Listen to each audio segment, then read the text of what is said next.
नमस्कार दोस्तों, स्वागत है आपका मेरे चैनल पे। दोस्तों, जैसा कि आप जानते हैं कि यूक्रेन और रशिया के बीच में एक वार चल रहा है। ऐसे में दोस्तों बताया जा रहा है कि कई रशियन टैंक इसके अंदर डिस्ट्रॉय हो रहे हैं। ऐसे में इंडियन इन्वेंट्री में भी रशियन टैंक आते हैं तो इंडिया की चिंताएं बढ़ना लाजमी है।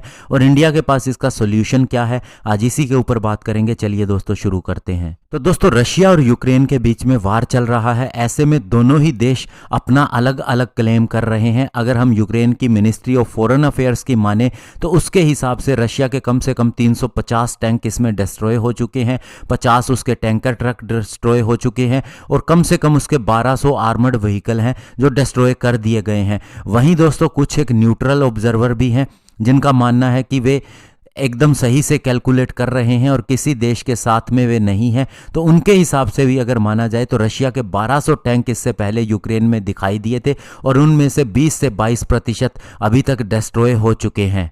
ऐसे में दोस्तों रशिया ने जो मेन टैंक इसके अंदर इस्तेमाल किए हैं, माना जा रहा है कि वे T-72 मेन बैटल टैंक है जिसके अंदर इसके कई वर्जन शामिल है। बेसिकली A, B और B3 वेरिएंट इसके अंदर शामिल है और वही ज़्यादातर डिस्ट्रॉय हुए हैं। वहीं अगर उसके लेटेस्ट T-90A टैंक की बात करें तो कम से कम 1 दर्जन T-90A टैंक भी डिस्ट्रॉय हुए हैं और ये बता रहे हैं हम न्यूट्रल ऑब्जर्वर के डाटा के हिसाब से। और T-19 टैंक इतने ज़्यादा संख्या के अंदर डिस्ट्रॉय नहीं हुए, इसके पीछे रीज़न ये है कि उनका इस्तेमाल ही कम किया गया है, जबकि main T-72 main battle tank का ही इस्तेमाल किया गया है।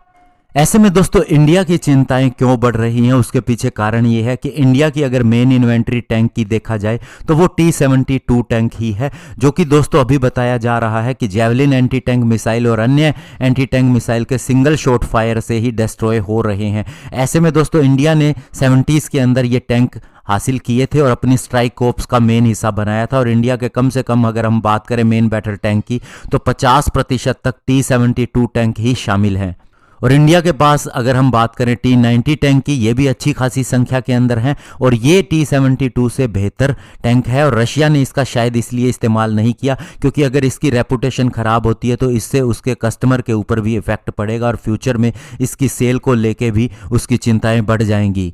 ऐसे में दोस्तों इंडिया के पास सॉल्यूशन क्या है, अगर हम बात करें इंडिया के लोकली बने टैंक की जिसे आप अर्जुन मेन बैटल टैंक के नाम से जानते हैं, तो ये दोस्तों कंपोजिशन के हिसाब से T-72 से बेहतर है। इवन दोस्तों जब एक बैटल की रिहर्सल की गई T-92 टैंक के कंपैरिजन में भी ये देखा गया कि अर्जुन टैंक मिनिमल डैमेज के साथ में बाहर निकला, यानी कि इसका जो आर्मर है बहुत ही सुपीरियर है। इवन T-90 टैंक से भी ये ज़्यादा बेहतर है और इसे कम नुकसान होता है, ये देखा जा चुका है। लेकिन अर्जुन टैंक की बात करें तो इसे इंडिया एक्वायर करना चाहता था लोकली, लेकिन दोस्तों इसके पीछे कोई भी रीज़न दिया जाए या एक लॉबी की बात की जाए जो इंपोर्ट पर ज़्यादा ध्यान देती है या लोकली जो चीज़ होती है उसे पसंद नहीं करती या उसे आगे आने नहीं देती, इसके अंदर कोई भी कारण हो सकता है। तो इसीलिए केवल अभी हमारे पास 5 से 6% अगर हिस्सा टैंकों का कहा जाए तो अर्जुन मेन बैटल टैंक ही आता है। और अभी लेटेस्ट भी इसका ऑर्डर दिया गया था और कहा जा रहा था कि ये भी गवर्नमेंट के प्रयास से ऐसा किया गया है, जबकि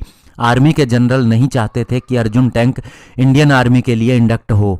और इवन इंडियन आर्मी के कुछ जनरल अभी भी चाहते हैं कि वे T-90 से आगे रशियन T-40 अर्मेटा टैंक को खरीदे अगर फ्यूचर में कोई भी परचेज होती है, और वे अर्जुन टैंक को रिजेक्ट ही करते रहे हैं।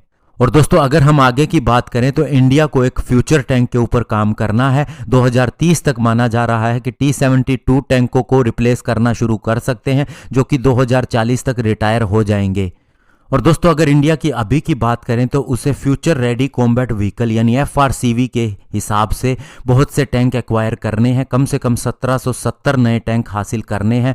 और दोस्तों अगर हम कहें पास्ट के अंदर भी इसके लिए RFI जारी हुई थी, 12 ओरिजिनल इक्विपमेंट मैन्युफैक्चरर ने इसके लिए रिस्पॉन्ड भी किया था, लेकिन उसे क्लियरेंस नहीं मिली।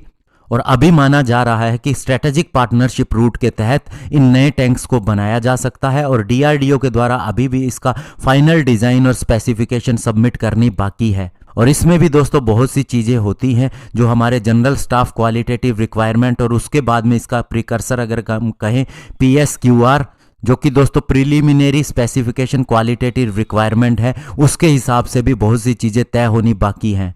लेकिन दोस्तों जो भी हो, अगर स्ट्रेटेजिक पार्टनरशिप मॉडल के तहत बनता है तो भी दोस्तों वो मेक इन इंडिया के हिसाब से लोकली बनेगा। और सबसे बड़ी बात, अगर हमारा अर्जुन टैंक जो कि कामयाब रहा है T90 के कंपैरिजन में, ऐसे में हमें उस पर भी ध्यान देना चाहिए। और अब इंडिया को ये समझ आ चुका है कि लोकली बनी चीज़ ही बेहतर है, चाहे स्पेयर्स की सप्लाई के हिसाब से देखा जाए, हमें किसी पर निर्भर नहीं रहना पड़ता।